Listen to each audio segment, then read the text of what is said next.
तक 2 करोड़ सिग्नेचर का सवाल है ना, मैं लिख के दूंगा कि उसमें से 1 लाख भी सिग्नेचर जेन्युइन नहीं होगा, ठीक है।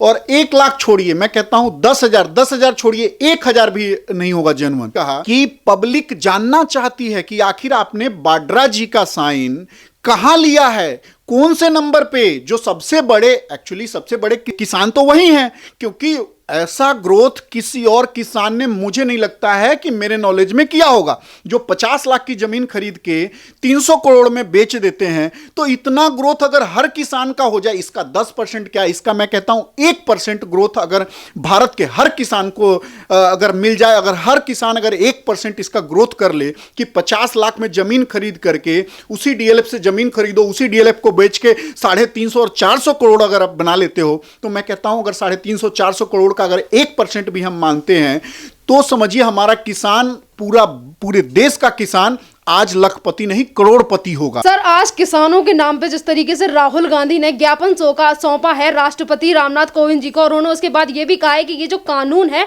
वो किसानों के भविष्य के लिए अच्छा नहीं है।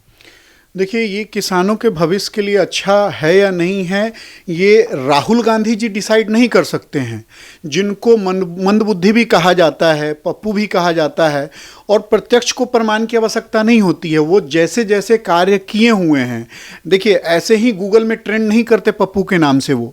तो अगर वो कहते हैं कि हाँ ये कानून किसानों के हित में नहीं है, तो उनको 2011 का वो वाकया याद होना चाहिए, या 2014 का वो संसद सत्र याद होना चाहिए, जब कपिल सिब्बल जी एक लंबी चौड़ी पोथी लेकर के और इसी कानून की जब वो मांग करते रहे हैं, तब उनके लिए ये जायज़ था, तब उनके लिए सही था। अगर वो लेके आते ये कृषि फार्म बिल, तो ये सबके लिए बहुत ही अच्छा हो जाता। लेकिन देखिए वो क्या है, शुरू से उनका जो कार्य है कि अगर सरकार कुछ अच्छा करे तो भी टांग खींचना है, और कुछ बुरा करे तो भी टांग खींचना है। तो यहाँ जब वो देख रहे हैं एक पर एक कानून सरकार लाते जा रही है और वो इम्प्लीमेंट होते जा रहा है, जैसे धारा 370 हो गया है, उसके बाद में सीए बी एनआरसी ये सब जो हो गया है ना, उसके बाद ये कृषि कानून बिल, तो इतने सब एक्चुअली क्या है, कांग्रेस ने कभी काम तो किया नहीं है, कांग्रेस बस घोटाला करती आई है। तो वो ये देख के अचंभित है कि एक सरकार कैसे बैक टू बैक का ये जो एक्ट है इम्प्लीमेंटेशन कर सकती है, और लोग उसका समर्थन भी कर रहे हैं। आज अगर राहुल गांधी जी ये कहते हैं कि ये किसान के लिए अच्छा नहीं है, तो मैंने आपको जैसे बताया कि कपिल सिब्बल जी इसका एकदम वो करते रहे कि हाँ नहीं कानून लागू होना चाहिए, और ठीक ये उसी किसानों के पास जाके एक बार पूछने का काम करेंगे, तो नहीं, ये सिर्फ नोटबंदी में अपना कुर्ता फाड़ लेंगे, ये जहां समतल रोड होगा वहां लुढ़क के गिर जाएंगे, जो बात नहीं बोलने कभी आलू से सोना बना देंगे। तो ये भिन्न भिन्न तरह की बातें हैं। देखिए जग जाहिर है, इनका जो ये लेवल है, जो कॉमेडी का लेवल है, वो जग जाहिर है, सब जानते हैं। यहाँ भी अपनी वो राजनीति की रोटी सेकने का काम कर रहे हैं, क्योंकि सत्ता जब तक इन लोग के पास नहीं है तो ये कुछ भी करने को राजी है, कुछ भी बोलने को राजी है। यहाँ पे सोशल मीडिया पे एक ये भी सवाल उठ रहा है कि जिस तरीके से राहुल गांधी का आज ये कहना है कि उन्होंने 2 करोड़ किसानों से सिग्नेचर करवाए और उसके बाद वो ज्ञापन सौंपने गए हैं, तो यहाँ पर लोगों का ये भी सवाल है, क्या उन्होंने ये 2 करोड़ किसानों के सिग्नेचर कराए, वो कौन से किसान है जिन्होंने इस पर सिग्नेचर किए हैं? क्योंकि तमाम मैच देखा जाए तो 15 से 16 करोड़ किसान है, तो ये 2 करोड़ किसान कहां से लेकर आए? और रॉबर्ट वाड्रा के लिए क्या कहना चाहोगे इस पे आप? देखिए, मैं एक ही चीज कहना चाहूंगा कि जहां तक 2 करोड़ सिग्नेचर का सवाल है ना, मैं लिख के दूंगा कि उसमें से 1 लाख भी सिग्नेचर जेन्युइन नहीं होगा, ठीक है। और 1 लाख छोड़िए, मैं कहता हूं 10,000 छोड़िए, 1,000 भी नहीं होगा जेन्युइन। एक चीज आपको याद आना चाहिए कि जब लॉकडाउन में मजदूर गांव जा रहे थे, तो वहां पे इनको मदद करने के लिए ट्वीट खेल रहे थे, ये लोग मदद करने के लिए आगे नहीं आए। और ये इतने बड़ बोले हैं, जिस हिसाब से अभी 2 करोड़ किसान का अभी ये लिस्ट लेकर के आए हैं, इतने बड़ बोले हैं ये भाई बहन कि उस टाइम 1,000 गाड़ी की ऑफर कर दी। वहां तो बैठा हुआ है योगी सरकार एक्शन लेने में फास्ट, ये लोग एक्शन लगाने में 5 साल की इनकी सत्ता आती है, ये सोचने में ही 5 साल लगा देते हैं। योगी जी ने फटाक से उठाया इनका ट्वीट और कोट कर दिया कि 1,000 गाड़ियों की डिटेल दी जाए।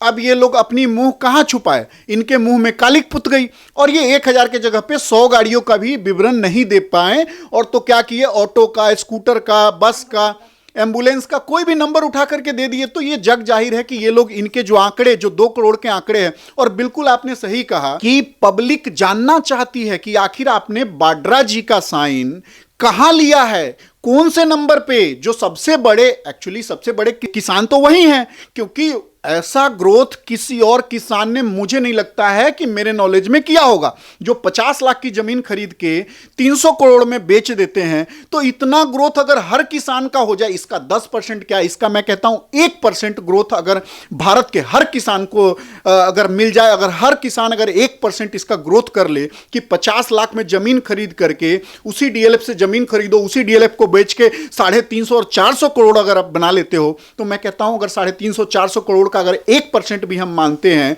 तो समझिए हमारा किसान, पूरे देश का किसान आज लखपति नहीं करोड़पति होगा। ठीक है। यहाँ पे सर राहुल गांधी ये भी कहते हैं कि जो भी सरकार के खिलाफ बोलेगा, वो सरकार इन सारे लोगों को आतंकवादी बता देगी, चाहे फिर वो मोहन भागवत ही क्यों ना हो। मतलब आपने देखा होगा कि सोशल मीडिया पे जिस तरीके की वीडियो निकलकर सामने आ रही है, जो किसानों के बीच में तमाम ऐसे लोग हैं जो किसान नहीं है, अगर उनको आज गलत कहा जा रहा है, तो राहुल गांधी ये कहते हैं कि उन सारे लोगों को ये सरकार आतंकवादी बता रही है।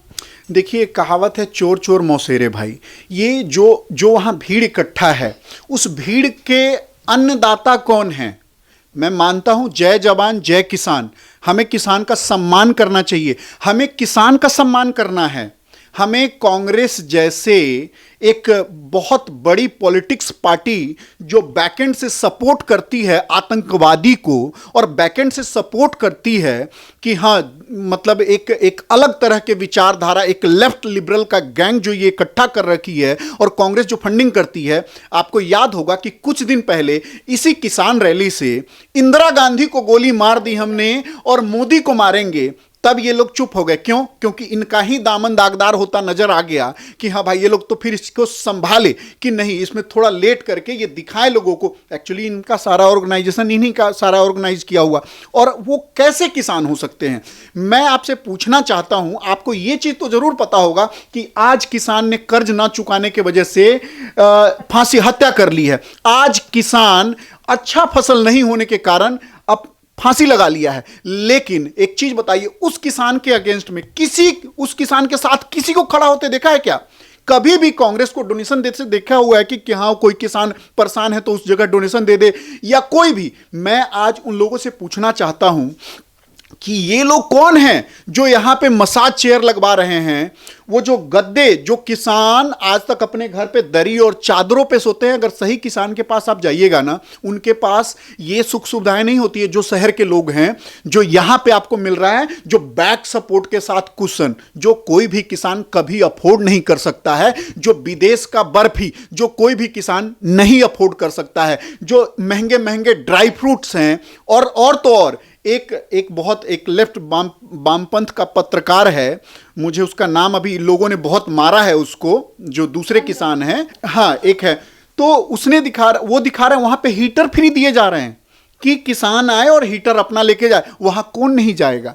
तो देखिए, वहां पे जो सच्चे किसान भी आ रहे हैं ना, वो किसी न किसी से कोई ना कोई उनको बरगला के ला रहा है, चाहे वो कांग्रेस हो, चाहे वो कुछ बांटने वाले लोग हों। ऐसी सुविधाएं वहां लोग लगा रखे हैं कि बहुत से लोग तो उसको देखने जा रहे हैं कि हाँ, सच में ऐसा कौन। ये क्या कहना चाहोगे, जो राहुल गांधी ने ये बात कही है कि जो भी सरकार के खिलाफ बोलता है, वो जो सरकार है वो उस आदमी को आतंकवादी बनाती है, चाहे फिर वो मोहन भागवत ही क्यों ना हो।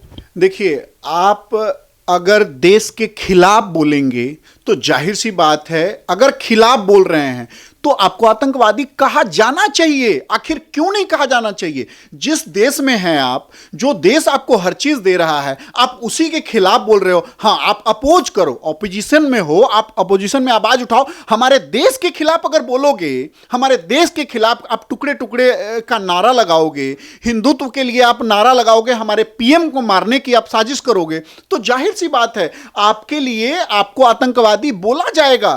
क्योंकि देखिए, एक आतंकवादी होता है जो बम फोड़ता है, और आप दूसरे आतंकवादी है जो अपने जुबान से बम फोड़ते हैं और आप उसको फंडिंग करते हैं। तो आज देखिए, पूरे भारत के लोगों को पता है कि ये लोग सच में देशद्रोही हैं, सच में आतंकवादी है, तभी तो आप 27 राज्य से सिमट के 2 और 3 राज्यों पे आ गए। अगर आपकी जो इतनी बड़ी पार्टी थी, एक चीज बताइए ना, आप इतनी बड़ी पार्टी लेकर के जो 27 राज्यों में कायम थी, अब वो 3 राज्यों में और 2 राज्यों में सिमट गई है, और वो भी आपको वहां मिली जुली सरकार बनानी पड़ रही है। आखिर क्यों? लोगों से छुपा नहीं है। देखिए, सरकार क्या कर रही है और क्या नहीं, ये जग जाहिर है, और सरकार का क्या मतलब स्ट्रेटजी है वो सबको पता है। सरकार बस यही कह रही है कि आप अपोजिशन में हो, अपोज करो, लेकिन आप देश विरोधी बाड़े, पाकिस्तान जिंदाबाद के नारे आखिर कौन लगाएगा? ये कोई राष्ट्रवादी तो नहीं लगाएगा, ये आतंकी ही लगा सकता है, चाहे वो कोई भी हो। अगर आपके रैली में पाकिस्तान जिंदाबाद के नारे लग रहे हैं, हिंदुस्तान मुर्दाबाद के नारे लग रहे हैं, हिंदुत्व तेरे टुकड़े होंगे, और ऐसी वैसी नारे, अगर देश विरोधी नारे आप लगा रहे हो, तो अब आतंकी ना कहें तो आप क्या बम ला के फोड़ दोगे तब हम आपको आतंकी कहेंगे?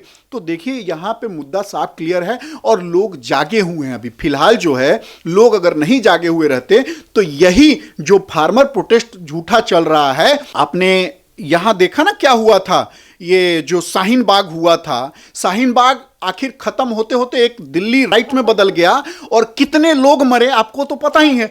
ठीक उसी तरह से अगर कांग्रेस का अभी भी बस चलेगा, कांग्रेस और आम आदमी पार्टी, तो ये लोग अभी फिर से दूसरा दंगा कराने के लिए तैयार है। इनकी प्लानिंग। आपने रैली का नाम लिया, तो रैली को लेकर जिस तरीके से आज प्रियंका वाड्रा ने परमिशन नहीं ली दिल्ली पुलिस की, और उसके बावजूद भी वो पैदल मार्च यात्रा निकालने की जो कोशिश कर रही थी, और उसके बाद जब पुलिस ने उन्हें हिरासत में ले लिया, तो राहुल गांधी ये कहते हैं कि इस देश में लोकतंत्र खतरे में है। देखिए, लोकतंत्र की तो ये लोग बात नहीं करे। अभी पीछे इनके 10 साल की सरकार में जितना इन्होंने लोकतंत्र की हत्या किए हैं ये लोग, तो देखिए, जस करहूं तस भोगहूं ताता, नरक जात तब क्यों पछताता। बीजेपी में कभी लोकतंत्र की हत्या नहीं हुई है जितना कांग्रेस में हुई है। तो ये लोग लोकतंत्र की हत्या करते आ रहे हैं। चाहे इसका स्टार्टिंग कहां से होता है? 1975 इमरजेंसी से होता है, और वही ये लोग, कांग्रेस पूरी टीम वही एप्लीकेबल करती आ रही है। और इनको लग रहा है कि जैसे हम लोकतंत्र की हत्या करते हैं, वैसे ही बीजेपी भी लोकतंत्र की हत्या कर रही है। लेकिन बीजेपी लोकतंत्र की हत्या कभी नहीं हुई है। और रहा बात आज के टाइम में, कोविड के सिचुएशन में हर जगह है कि आपको परमिशन लेना पड़ेगा 50 लोग के लिए भी, और आप तो वहां हजारों लोग को पैसे देकर के बुला रहे हो, तो आपने परमिशन लेना भी उचित नहीं समझा। तो लोकतंत्र की हत्या तो आप कर रहे हो कि आप गलती कर रहे हो, फिर भी पुलिस आपको छोड़ रही है। कम से कम पुलिस को उठा के तो उन हजारों लोगों को जेल में डालना चाहिए, ताकि कानून का कार्रवाई का पालन होना चाहिए।